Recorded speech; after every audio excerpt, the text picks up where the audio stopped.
आज अपन जो basic topic है अपना साइंस में या फिजिक्स के अंदर अपन छोटी क्लासेस से इसको पढ़ते आ रहे हैं, न्यूटन की गति के नियम, लॉ ऑफ मोशन। गति के नियम है वो सर आइजक न्यूटन ने अपने को दिए थे 1687 यानी 1687 के अंदर। और न्यूटन सर का जो टाइम पीरियड है ये अपने पास है 1642 से 1727 तक। इस टाइम इंटरवल के अंदर न्यूटन सर ने ये मानो आपकी फिजिक्स की नींव रख दी एक प्रकार से। और वो गति के 3 नियम अपने को इस प्रकार से दिए उन्होंने कि फिजिक्स के ऑलमोस्ट टॉपिक जो है उनमें उनका यूज होता है। और फिजिक्स को ये मानो आप एक नई दिशा प्रदान की सर आइजक न्यूटन ने। 1687 में उनकी एक बुक लॉन्च हुई जो काफ़ी प्रसिद्ध रही, प्रिंसिपिया मैथमेटिका। और ये गति के 3 नियम हैं। इन नियम का अपन आज भी यूज कर रहे हैं और कोई भी दुनिया का ऐसा एक्सपेरिमेंट नहीं है जिसमें न्यूटन की गति के नियम अप्लाइड नहीं होते। इसका मतलब न्यूटन ने जो गति के जो नियम दिए हैं अपनी पुस्तक प्रिंसिपिया ऑफ मैथमेटिका में, वो फिजिक्स में डेवलपमेंट में और फिजिक्स के सबसे बेहतरीन लॉज हैं। ये मानो आप सबसे प्रसिद्ध नियम है। फिजिक्स को सर आइजक न्यूटन के जो नियम हैं उनके बिना आप अधूरा मान सकते हो। एक वैज्ञानिक ने तो यहां तक कह दिया था कि न्यूटन के जो नियम को यदि फिजिक्स में से निकाल दिया जाए तो फिजिक्स एक प्रकार से विकलांग और अपंग की तरह हो जाएगी। तो आइंस्टाइन सर और न्यूटन सर जो हैं इनका काफी योगदान है फिजिक्स के डेवलपमेंट में। तो आज अपन बात करते हैं कि गति के जो नियम हैं वो क्या है। आपने पढ़े भी होंगे कि गति के नियम किस प्रकार से काम आते हैं, कहाँ अप्लाई होते हैं। तो बिल्कुल इजी हैं गति के जो नियम हैं, लेकिन इनको किसी को प्रॉब्लम्स है तो फिर भी वो अपना कॉन्सेप्ट है वो यहां क्लियर करे। गति के जो नियम है लॉ ऑफ मोशन,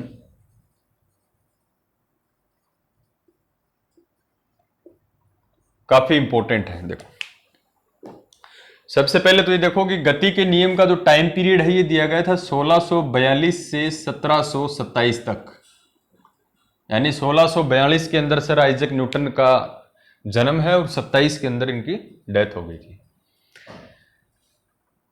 और न्यूटन सर ने 1687 में यानी इस टाइम इंटरवल के बीच में 1687 के अंदर एक बुक लिखी उन्होंने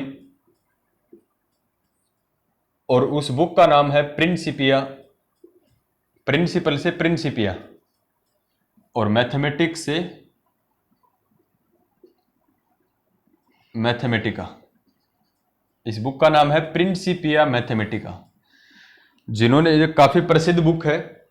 और इस बुक के अंदर सर आइजक न्यूटन ने गति के नियमों को एक्सप्लेनेशन किया है, यानी गति के नियमों की व्याख्या की है। तो गति के 3 नियम हैं, यानी 3 टाइप्स ऑफ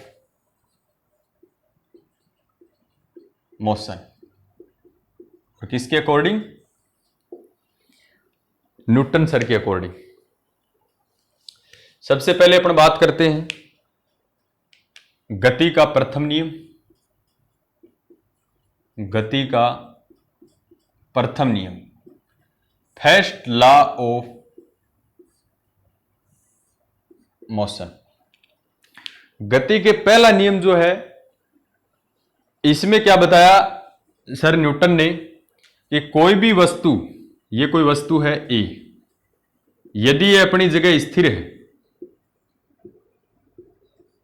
एट रेस्ट, मान के चलो कोई भी वस्तु अपनी जगह स्थिर है तो न्यूटन सर कहते हैं कि ये स्थिर ही रहेगी।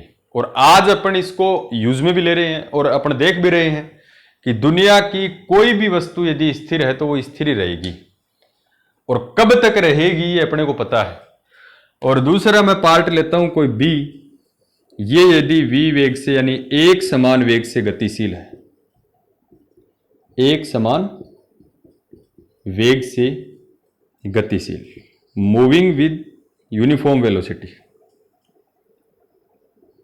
एक समान वेग से गतिशील, तो ये गतिशील ही रहेगी। यानी कोई भी कण यदि स्थिर है, दुनिया में कोई भी पार्टिकल यदि एट रेस्ट है, स्थिर है, तो वो स्थिर रहेगा, और गतिशील है एक समान वेग से, तो वो गतिशील ही रहेगा।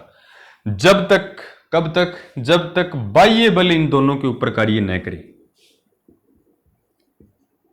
यानी बाह्य बल इसके ऊपर काम नहीं करेगा जब तक ये अपनी अवस्था में परिवर्तन नहीं करेंगे।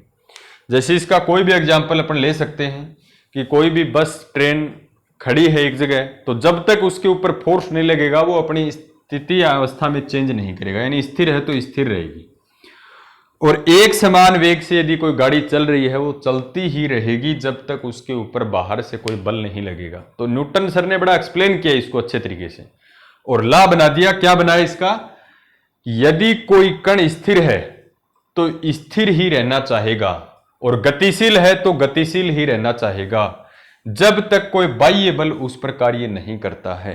और इस नियम को गति का प्रथम नियम नाम दिया उन्होंने। इसके काफी एग्जाम्पल अपन लिख सकते हैं। जैसे अपन बात करें कि कोई भी गाड़ी है, वो एक जगह स्थिर खड़ी हुई है, अपन उसके अंदर बैठे हैं और वो अचानक स्टार्ट होती तो अपन पीछे की ओर धक्का लगता है, यानी अपन एक बल का अनुभव करते हैं। ये गति के प्रथम नियम का उदाहरण है।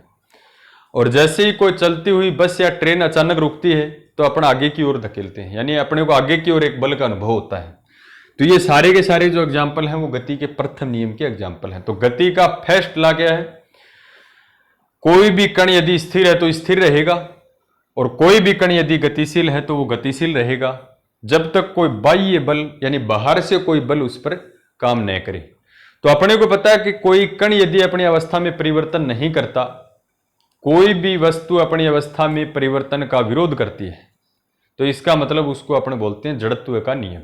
इसलिए न्यूटन का पहला नियम है, यही कहता है कि स्थिर है तो स्थिर रहेगी, गतिशील तो गतिशील। इसका मतलब तो ये हो गया कि कोई भी वस्तु अपनी अवस्था में परिवर्तन का विरोध करती है, स्थिर है तो स्थिर ही रहना चाहेगी, और गतिशील है तो वो गतिशील रहना चाहेगी। इसका मतलब प्रत्येक वस्तु, दुनिया की प्रत्येक वस्तु अपनी अवस्था में परिवर्तन का विरोध करती है, और विरोध करने का जो गुण है वो जड़त्व कहलाता है। इसका मतलब न्यूटन का गति का प्रथम जो नियम हो, किसका नियम कहलाता है? जड़त्व का नियम भी कहलाता है। ये ध्यान रखना, गति का पहला जो नियम है इसका दूसरा नाम है जड़त्व का नियम, लॉ ऑफ इनर्शिया। सेकंड अपन बात करें जो काफी इंपॉर्टेंट है, सेकंड की अपन बात करें गति का द्वितीय नियम, सेकंड लॉ ऑफ मोशन।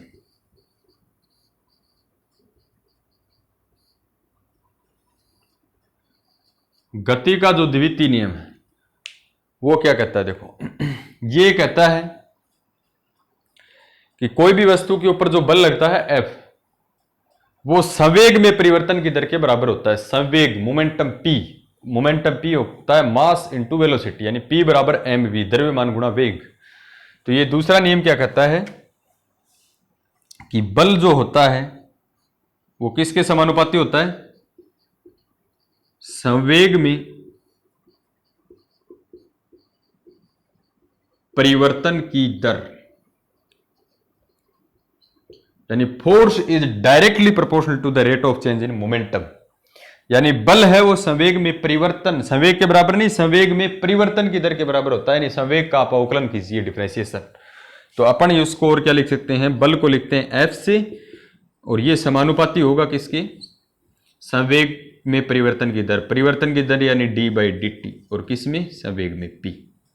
और अपन क्या लिखते हैं इसको कि P बराबर अपन क्या लिखते हैं? मोमेंटम जो होता है वो mv, तो P बराबर अपन लिखते हैं mv। तो F समानुपाती हो जाएगा किसके? F समानुपाती हो जाएगा d/dt, और P की जगह रख दिया mv। m कांस्टेंट आपको पता है, कांस्टेंट का डिफरेंशिएशन यहां होगा नहीं, बाहर आ जाएगा। तो अपन इसको क्या लिख सकते हैं? F प्रोपोर्शनल m बाहर आ जाएगा, और यह आ जाएगा dv/dt। dv/dt वेग में परिवर्तन की दर, rate of change in velocity is known as acceleration. वेग में परिवर्तन की दर त्वरण कहलाती है।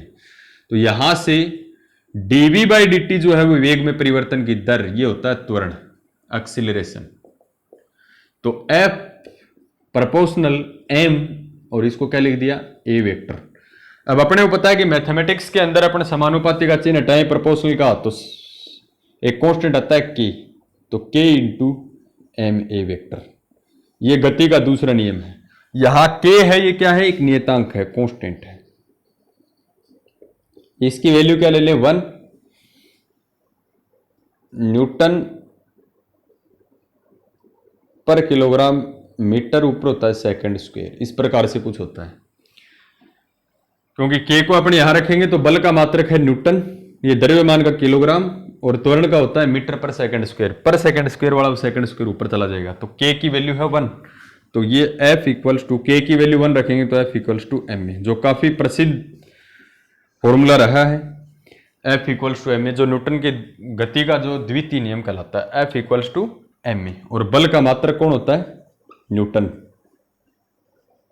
जिसको अपन n से शो करते हैं। ये गति का दूसरा नियम।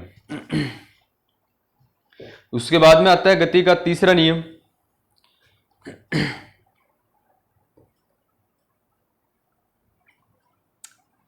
न्यूटन की गति का जो तीसरा नियम है, उस तीसरे नियम को क्रिया प्रतिक्रिया का नियम भी बोलते हैं अपन, एक्शन रिएक्शन लॉ। गति का तृतीय नियम, थर्ड लॉ ऑफ मोशन, और इसका दूसरा नाम क्या है, क्रिया प्रतिक्रिया नियम। क्रिया यानी एक्शन, प्रतिक्रिया यानी रिएक्शन। और इसमें सर न्यूटन क्या लिखते हैं कि दुनिया में कोई भी क्रिया हो, यानी कोई भी एक्शन हो, उस एक्शन के अपोजिट क्या होती है, रिएक्शन होती है। आप यानी कोई भी काम करो, उसके अपोजिट एक रिएक्शन होती है। जैसे अपन समुद्र में तैरते हैं तो अपन जाते हैं आगे की तरफ, और समुद्र में पानी की जो लहरें हैं वो जाती है पीछे की तरफ। तो अपनी जो एक्शन कर रहे हैं उसके अपोजिट क्या हो रही है, रिएक्शन हो रही है।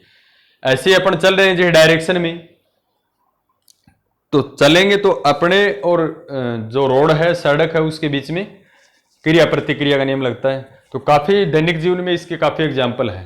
तो इसको ध्यान रख के रखना, गति का तीसरा नियम, कि प्रत्येक क्रिया के विपरीत और बराबर, यानी जितनी अपन क्रिया करेंगे उतनी बराबर विपरीत प्रतिक्रिया होगी। तो प्रत्येक क्रिया के विपरीत क्या होती है, एक प्रतिक्रिया होती है। इसे न्यूटन की गति का तीसरा नियम कहते हैं, और इसी को अपन बोलते हैं क्रिया प्रतिक्रिया का नियम। तो थोड़ा सा ध्यान रख लेना, न्यूटन की गति के 3 नियम हैं।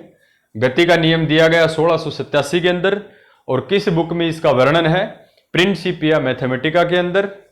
और न्यूटन ने गति के 3 नियम दिए हैं। प्रथम नियम क्या कहलाता है, जड़त्व का नियम, जिसको अपन बोलते हैं कोई वस्तु स्थिर है तो स्थिर रहना चाहेगी, और गतिशील है तो गतिशील रहना चाहेगी, जब तक कोई बाह्य बल उस पर कार्य न करे। दूसरा अपन पढ़ते हैं गति का दूसरा नियम, F equals to m a, काफी फेमस है। और ये आया कहां से, उन्होंने क्या बताया कि बल जो होता है वो संवेग में परिवर्तन की दर के बराबर होता है, यानी force is directly proportional to the rate of change in momentum. और तीसरा है गति का तीसरा नियम, जो क्रिया प्रतिक्रिया का नियम कहलाता है, यानी दुनिया में कोई भी एक्शन हो उसके अपोजिट और इक्वल एक रिएक्शन होगी। ये गति के नियम है।